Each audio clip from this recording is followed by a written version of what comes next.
Welcome to Speed Data, quick conversations with cybersecurity leaders. I'm your host, Megan Garza. I'm excited to welcome Mike Taylor, Hospital Ship Joint Task Director for the United States Department of Defense. Thanks for joining me, Mike. Thank you, ma'am. Mike directs the CIOs for the USNS Mercy and USNS Comfort for the United States Navy. He manages all things IT for both ships and oversees all the new hospital ships currently in production. The former Marine has more than 15 years of information technology experience, covering a wide spectrum of IT discipline, including networks, systems, storage and backup, security, and applications. Mike deploys with the ships whenever they are activated, whether it be for a combat response or a humanitarian mission, spreading goodwill by helping other countries with healthcare and disaster preparedness. Mike, you have one of the most unique jobs of any guest I've had on Speed Data. Tell me what led you here. Once I ended my military career, they don't let you do it forever. I went to school, I went to college, and I went to a tech school. So I had formal training for IT, worked at SAIC, Marathon Oil, a few other companies, but eventually I got on doing healthcare IT with just some of the contacts I had made over the years. And working at hospitals was an interesting and much more challenging atmosphere IT-wise than just traditional line IT. So I worked for a while at a Naval Medical Center, San Diego, at a regular brick and mortar hospital.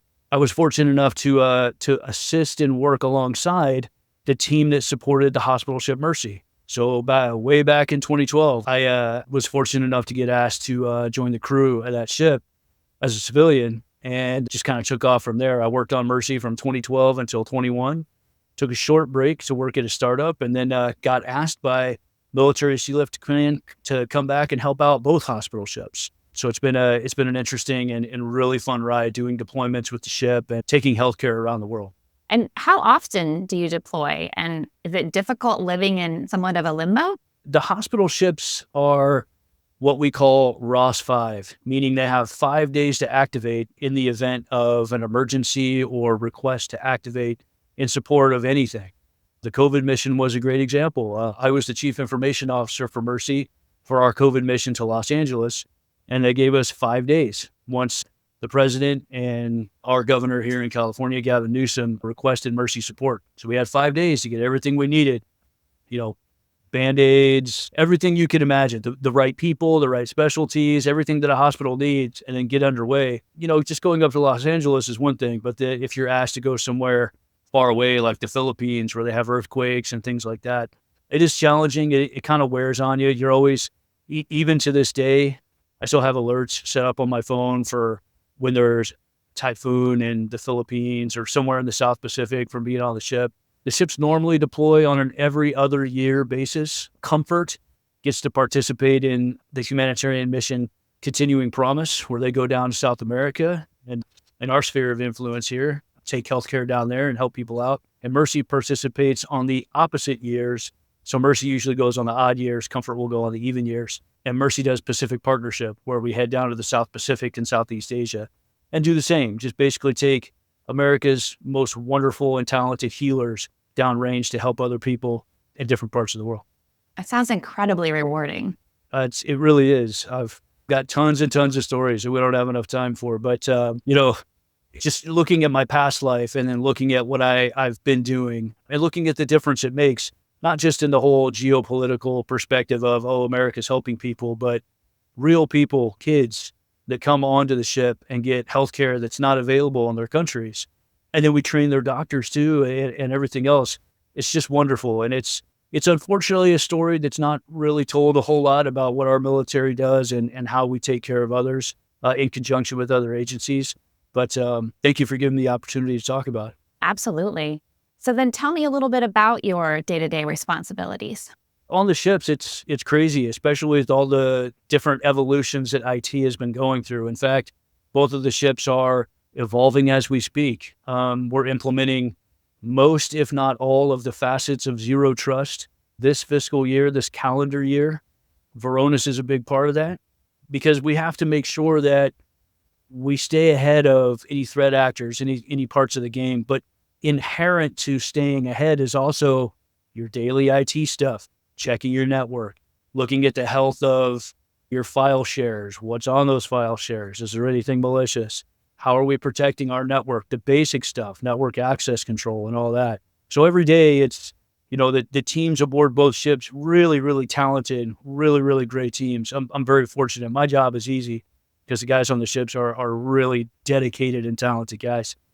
You come on the ship and it's just like going to an office. It's weird because you're in a moving platform, but you're actually inside a hospital and you sit down at your desk, and it's just like you're at a brick and mortar hospital, except you move. So you go through the motions of doing all your basic IT and then looking at, okay, well, what are the new things that we're implementing today? What are the new challenges we have to prepare ourselves for? And the ships do have unique risks because, as we were discussing, they go all around the world and we have lots of people from foreign countries come on the ship, not just as patients, but also tours and things like that. We're a great, little showcase thing. And, not all those people have good intentions. A lot of them just see a U.S. flag and they think that it's an opportunity to take advantage. So we have to stay ahead of those kind of threats too. It's a very dynamic and challenging environment for sure. I wouldn't have even thought about that, but you say that and it's like, yeah, I can absolutely see how that's different than your regular hospital. What is your favorite aspect of working in information technology? The biggest thing has been that I enjoy is direction. The industry and outside, stressors kind of dictate where IT is supposed to go, but then IT gets to look at creating elegant solutions and driving technology to implement those solutions.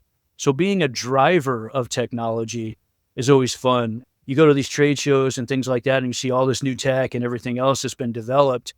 Yeah, they're cool toys, but at the end of the day, they were developed. They're driving a solution for problems that we found, whether or not they're man-made problems or they're, just technology problems themselves. So the driving part of IT is probably my favorite part of it. And so being in a hospital on a ship, what type of data breaches do you see the most often? That's a really great question. And not to air dirty laundry or anything, but we're, again, with that unique situation where we have lots of people who don't live and breathe and work on the hospital ship coming on them all the time. We have to be prepared for everything. We have to be prepared for random people on a tour trying to plug a USB stick into a PC that they walk by at a nurse's station. We have to be prepared for insider threats, maybe not even people that work on the ship, but people that might be military, people that might be from an agency. They get to work on the ship and they just may not be happy with whatever situation. So we have to guard against that as well. And again, I'll talk about how Varonis has helped us in the past. We have lots of documented occasions where anomalous behavior and things being placed in spaces where they shouldn't be placed, like email attachments or shared drives.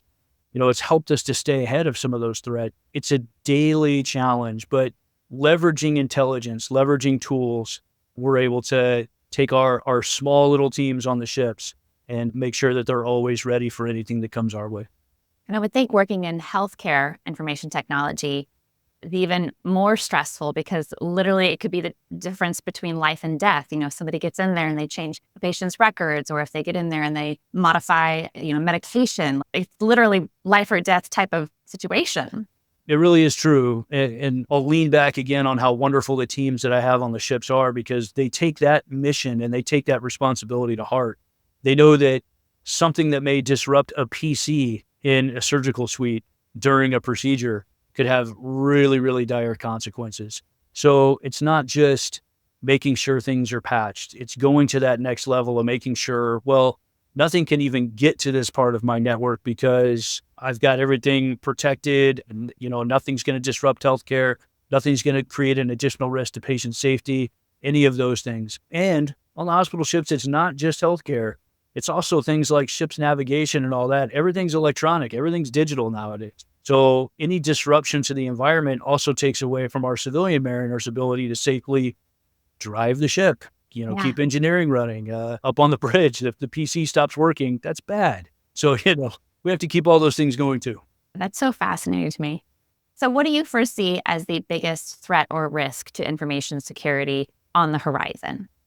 Operational technology threats are a huge thing. And of course, on the ships, we've got lots of those SCADA devices, industrial controls, medical modalities, all those kind of things. And that's part of the reason we're being so ambitious with Zero Trust, is because leveraging all the tasks and tenets within Zero Trust, which the hospital ships have done for a long time. We've been able to do comply to connect. We've been able to do a lot of those things. Having the very, very granular, tight environment that prevents something like as best you can, prevents like an insider threat, prevents things like malicious devices getting put on the network and then just going out and doing what they do. That's probably my biggest concern, and one of the reasons, again, why we're being so ambitious about leveraging Zero Trust, probably at a brisker pace than we need to, but we've got the right people in the right places to do it. We've got a lot of support and backing from our program and from higher military SEALIFT Command and Force Medical. So everybody's on board to get it done, which is great, because when we take it away from the peer, all we have is ourselves and whatever security we've implemented along with us. And obviously you have a background in leadership of being a former Marine. What do you think it takes to be a successful security leader? Being a successful security leader requires, first and foremost, commitment. You have to commit to learning and understanding the technology that you have to leverage to protect your infrastructure, your network, your people, all of that. So it's not just a kind of fly-by-night, oh, I read the release notes, I read the instructions. You really need to commit to understanding your environment, what your adversary thinks your environment is. Be open-minded about your weak point, and then take all of that personal assessment and commit to finding elegant solutions and very skilled, very dedicated people to do it. It's interesting being a leader in these times because lots of people will tell you all these things that you should be doing. Great consultants. They can certainly quarterback from afar and tell you all the things that are tactically make sense in the world today and are the new thing in cyber. But committing to looking at those, being open about your environment, and then finding those elegant solutions and dedicated people, I think are key to being a successful leader in the security environment. Yeah. And can you share the one thing you wish future security professionals knew?